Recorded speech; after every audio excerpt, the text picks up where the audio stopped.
The journey of a lifetime isn't always about where you go, it's about what you feel along the way. From the cradle of democracy in Athens to the crossroads of continents in Istanbul, this voyage carried us through the ancient world aboard Jupiter, a Viking Ocean Cruise. This was a journey shaped by myth, history, and the endless blue hues of the Aegean Sea. Hi, I'm Mike, and this is Mike's Road Trip. Get off the road! All right. On this episode, I'm going to share with you some of the most extraordinary places of the ancient world on a Viking Ocean Cruise from Athens to Istanbul. So come along with me. Let me show you around. Just days before our departure, our excitement turned to anxiety.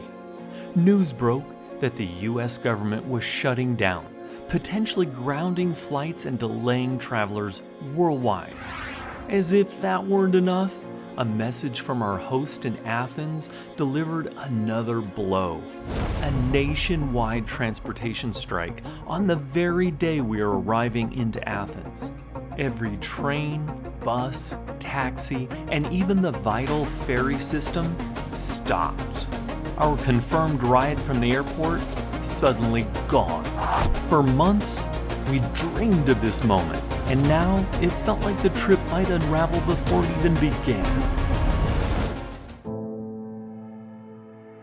In the end, we really lucked out finding a private car service that came through, whisking us through the chaos of Athens right to our Airbnb. When we finally stepped onto that balcony and saw the Parthenon in the distance, the stress melted away. With a few days in Athens before boarding the Viking Jupiter, we set off to explore the city on our own. To make getting around easier, we picked up a 2-day hop-on hop-off pass, which turned out to be an adequate way to see the major sites without worrying about transportation. Our first major stop was the Acropolis, and getting there turned out to be an adventure in itself. There are a couple of different ways to reach the top, and without realizing it, we somehow chose the steepest route. The climb wasn't difficult, but it was definitely a workout, weaving up those stone paths that have carried travelers for thousands of years. If you plan to visit, be sure to buy your tickets in advance with a reserved entry time. The general admission line can stretch endlessly, and waiting under the hot Greek sun is no one's idea of fun. All that effort is forgotten the moment you reach the summit. There's nothing quite like standing beneath the Parthenon as the light washes over its ancient marble, illuminating the columns. It's a sight that never feels ordinary, no matter how many times you've seen it in photos. From there, we made our way down into Plaka, a lively neighborhood filled with cafes, shops, and winding pedestrian streets that feel like a village tucked within the city. We also stopped by Syntagma Square to watch the changing of the guards, a slow, precise ceremony unlike anything we had seen before. Nearby, we then slipped into the Royal Gardens, a peaceful escape right in the heart of the city. The next day, we were met with overcast skies and some occasional heavy rain, so it was the perfect day to spend some time inside at the Acropolis Museum, which is every bit as impressive as the ruins above it. The modern glass and stone design of the building is stunning, while showcasing artifacts that bring ancient Athens to life. Below the museum, you can stroll through an ancient neighborhood with houses, workshops, and baths dating from the 5th century BC to the 9th century AD. Those first few days were the perfect warm-up for the adventure ahead. Athens set the tone, a blend of history, energy, and discovery. And by the time we made our way to Piraeus to board the Viking Jupiter, we already felt connected to the ancient world we would soon sail through. After checking in and settling into our cabin, we found ourselves easing naturally into the rhythm of life aboard the ship. Since we'd already spent several days exploring Athens, we decided to skip the organized tours that first afternoon and simply enjoy the ship itself. There's something especially relaxing about having a nearly empty vessel to explore while most guests were ashore. This was my second Viking Ocean Cruise, and coincidentally, my second time on this very ship. I first sailed the Jupiter back in 2019 when she was brand new, and stepping aboard again felt almost nostalgic. Remarkably, she still looks the same, immaculate, elegant, and beautifully maintained. The light wood accents, the clean Scandinavian lines, and the quiet, calming spaces all reminded me why Viking feels so different from other cruise experiences. For Jody, it was all brand new, and it was fun to watch her take it all in. We spent the afternoon making a lazy day of it, wandering from deck to deck as I pointed out a few of my favorite spots. We played ping pong on the top deck, attempted a friendly but competitive round of shuffleboard, and even tried out the putting green with the Aegean breeze drifting across the bow. Eventually, we ended up by the pool, letting the warm sun and cool water wash away the last of our travel fatigue. It was the perfect way to begin our voyage, unhurried, comfortable, and already feeling completely at home aboard the Jupiter. As the Jupiter eased away from the port of Piraeus and pushed out into open waters, a soft hum of excitement settled over the ship. Guests drifted toward the Explorer's Lounge, a cozy space at the bow framed by floor-to-ceiling windows. Live music filled the room as people gathered with cocktails in hand, watching the shoreline fade into the distance. Outside, the sun began its slow descent over the Aegean. It was one of those perfect Viking moments. Relaxed, elegant, and quietly spectacular. That evening, we headed to the Chef's Table, one of Viking's two specialty, reservation-only restaurants. The menu rotates every few days, each theme offering a culinary journey of its own. Tonight's was inspired by the flavors of Mexico. Each course arrived with a beautiful presentation, a mini tostada to start, a tomatillo, and an unforgettable short rib served with mole sauce, followed by dessert. It was a memorable first dinner on board, both for the food and the setting, as we were seated next to a large picture window, just in time for the setting sun to shift into some dramatic hues. Afterward, we made our way to the Star Theater, where a lively musical performance rounded out the night. The singers and band brought an incredible energy to the stage, setting the tone for the nights ahead. The next morning, we had arrived into Crete. We had booked an early morning shore excursion that took us on a scenic drive along the coast before climbing into the hills toward the sacred monastery of Arkadi. Founded in the 11th century, the monastery is a place of deep historical significance and quiet beauty.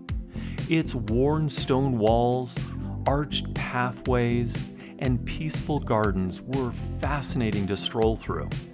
We explored the chapel, wandered through the courtyards, and learned about the monastery's role in Cretan resistance throughout history. After leaving Arkadi, our bus wound back toward Heraklion, where the Jupiter was docked. With some free time before reboarding, we strolled through the bustling waterfront area, full of cafes, small shops, and wine bars spilling out onto the streets. It was a lively and charming place to soak in a bit more of Crete before heading back to the ship. Back on board, we headed to the spa and took advantage of the gym and spa facilities before our scheduled massages. Viking has some impressive spa features, including a therapy pool, an ice-cold snow room, cold bucket plunge, a relaxing chaise area, and a lovely lounge. Up next was dinner, where they had a spectacular fresh seafood buffet. We then headed to the pool area, where we donned some Bose headphones to watch a movie, complete with fresh popcorn. The experience was great, but to be honest, the movie was not. So we headed back to the Star Theater for the evening performance. On this night, Javier Jarquin, aka the Card Ninja, was performing. Javier insists he is not a magician, but what he does almost dovetails magic. His precise throwing of cards in a ninja-like manner is quite impressive and very entertaining.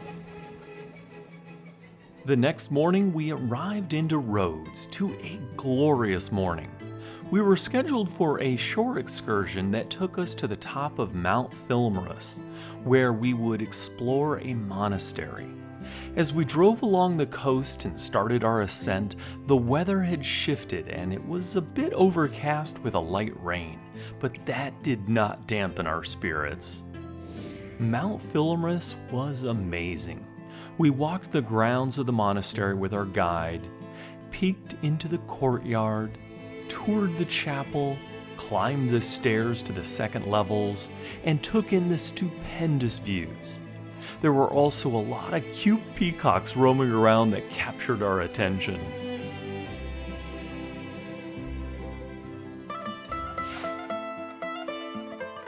So right now, we're in the ancient city of Rhodes.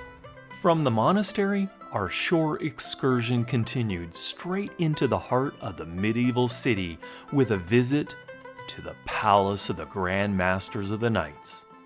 Walking through its massive doors, you immediately feel the weight of its history, not as something distant, but as something firmly built into the walls around you. The rooms are grand without being ornate, powerful without being flashy. This was a fortress, a headquarters, and a symbol of control, all in one. Stone staircases echo with the past, and each corridor hints at the influence this place once held over the entire island. After the tour, we set off on our own, weaving through the narrow streets of the walled city. One moment, you're passing cafes and shops. The next, you're standing beneath towers that once guarded everything within these walls. Eventually, we made our way down into the moat, a vast trench that wraps around the entire city like a scar from another era. From below, the scale of it finally hits you. At the moment, we're in the old part of Rhodes, in the moat of the ancient walled city. And it's quite fascinating. This path we're walking along is lined with old stone cannonballs.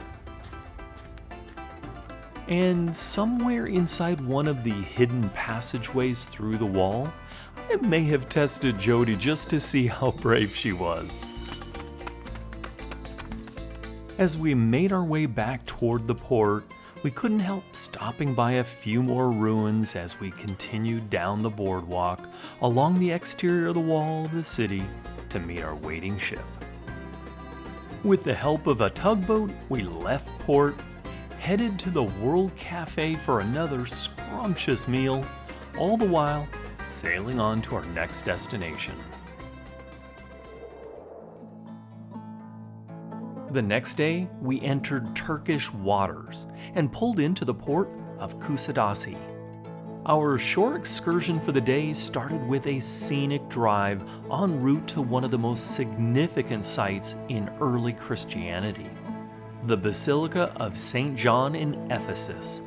This sprawling complex was built in the 6th century by Emperor Justinian the same ruler behind Hagia Sophia in Istanbul. It was constructed over what is believed to be the tomb of John the Apostle, the disciple closest to Jesus and traditionally considered the author of the Gospel of John and the Book of Revelation.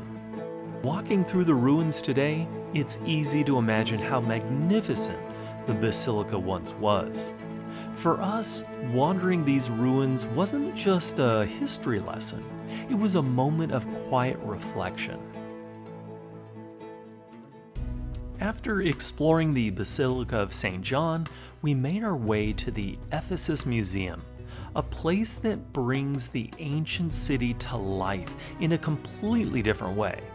Unlike the grand outdoor ruins, the museum showcases the intricate details, statues, mosaics, jewelry, and everyday objects uncovered throughout Ephesus.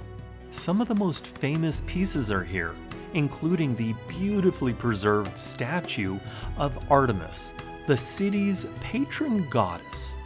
Seeing these artifacts up close gives you a sense of the artistry and sophistication of this ancient world. It was the perfect complement to walking the ruins. Before returning to the ship, we spent some time wandering the old part of Kuşadası, a lively maze of narrow streets lined with shops and cafes. The air is filled with the scent of spices and the sound of vendors calling out warm welcomes as you pass. One thing you'll notice are the fresh pomegranate juice stands, bright red fruit stacked high pressed right in front of you. Kuşadası is also famous for its Turkish rugs, and it's easy to see why. Many shops display them like artwork, draped in layers of color and intricate patterns. It seemed like each stop on this Viking cruise kept getting better and better.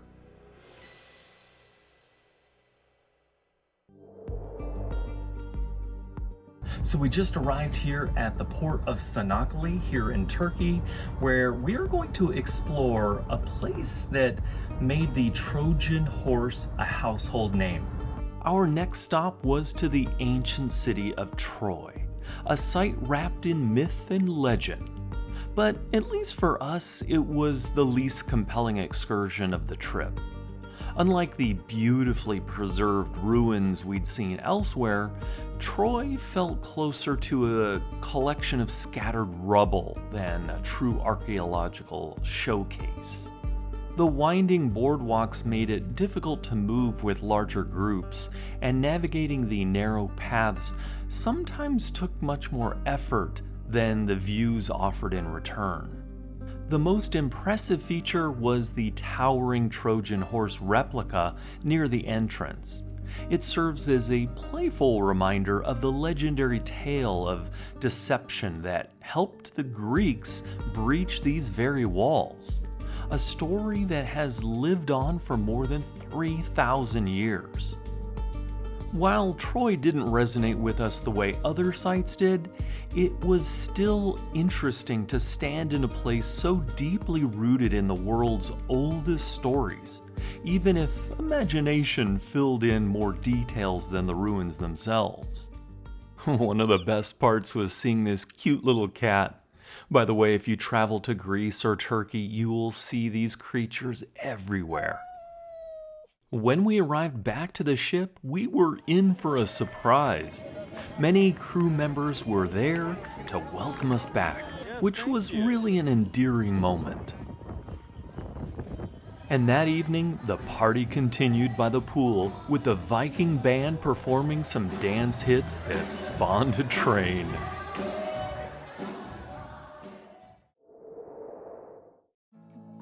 As the sun dipped below the horizon, we quietly slipped out of the Aegean Sea, passing through a narrow strait before entering the Sea of Marmara. Overnight, we had made our way toward our final destination, Istanbul. By the time we arrived in port, the sky was just beginning to glow. The early morning light revealed a city layered with history, its domes and minarets slowly emerging as the day came to life. It was a striking way to be welcomed into this extraordinary part of the world. We had an early morning tour scheduled, and soon after docking, we boarded a coach and left the port behind. The drive took us across the Golden Horn, the historic waterway where the Bosphorus meets the old city of Istanbul. Along the way, our guide pointed out remnants of the ancient walls built in the 5th century during the reign of Constantinople, along with other archaeological traces woven into the modern cityscape. One of the highlights of the tour was a visit to the Rüstem Pasha Mosque. Tucked above a busy market street, it is said to be bluer than even the Blue Mosque.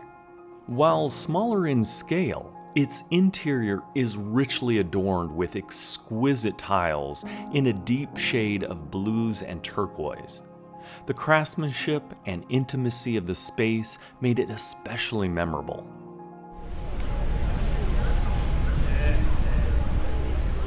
You want to take her home? Of course I do. All of them.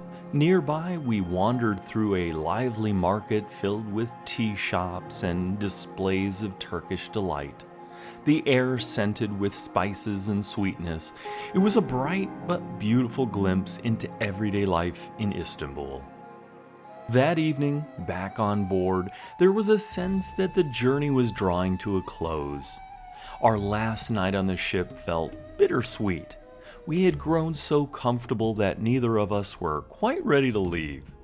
We made the most of it with dinner at Manfredi's, Viking's Italian specialty restaurant, where the meal was every bit as exceptional as the setting. With some time before the final show, we drifted through the ship, listening to live music and soaking in the atmosphere one last time. As we entered the hallway leading to the Star Theater, crew members were lined up to welcome us, smiling and offering their thanks and goodbyes.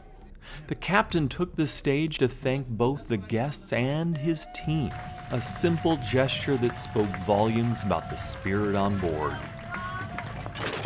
The evening concluded with a tribute performance by the Viking Band, dedicated to the Beatles, one of my favorite bands of all time.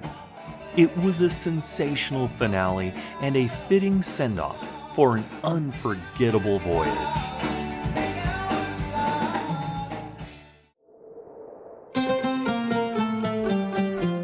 The next day, we had to say goodbye to our home for the past 8 days.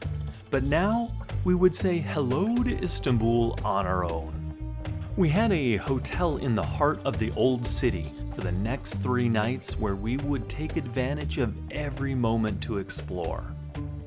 First up was the Grand Bazaar, the oldest market in the world dating back some 550 years. It was so incredibly large at over 300,000 square feet. There were over 4,000 vendors of every type selling textiles, jewelry, and souvenirs. It's a labyrinth of long corridors covering over 60 streets, and there are over 20 entrances or gates.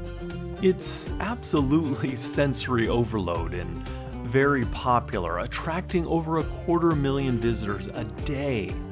While it was overwhelming, we sure were glad to visit. Another incredibly grand place we visited was the famous Blue Mosque. Built in the early part of the 1600s, there are over 20,000 handmade blue tiles decorating the interior, giving it its nickname. An even more grand and much older site was Hagia Sophia, originally serving as a cathedral during the Roman Empire, then becoming a mosque after the Ottoman conquest, making it technically the oldest religious edifice used as a mosque in the city.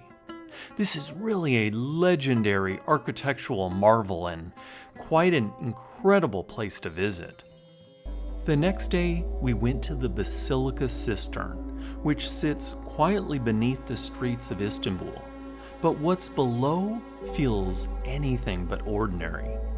Once you're underground, the city disappears. The air cools, the light softens, and suddenly you're surrounded by hundreds of ancient columns rising out of the shallow water.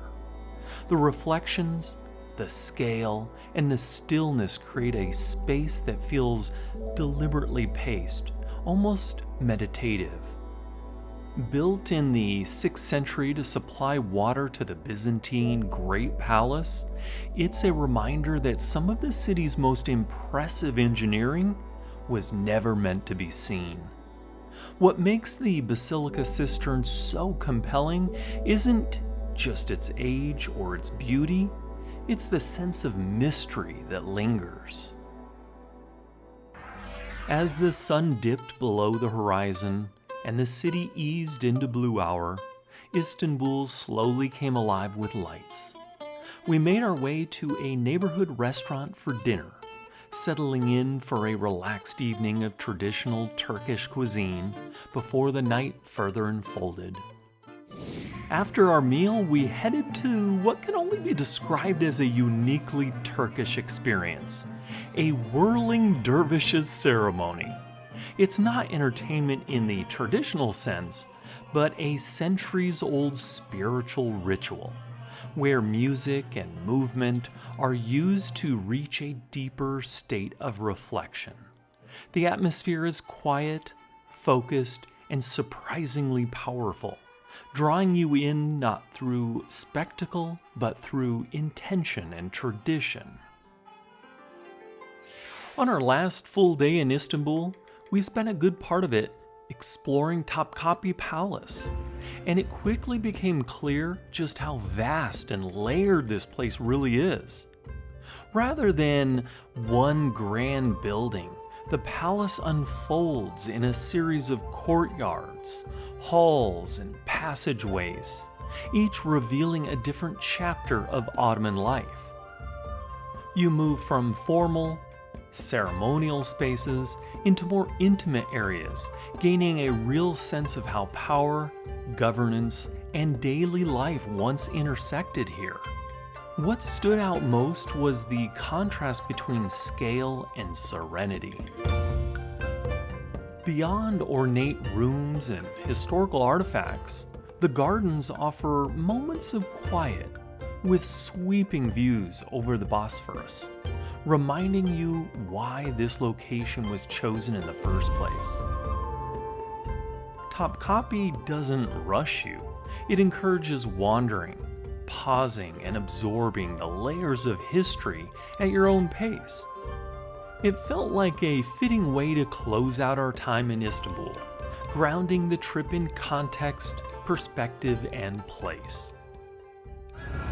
Well, it is an extraordinary evening here in Istanbul. As you can hear, the call to prayer is going on. Perfect timing for this little outro.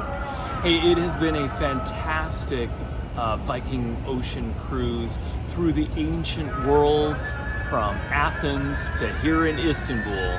If you like this video, please hit that like button and don't forget to subscribe for more road trip travel videos. So until next time, we'll see you on the road.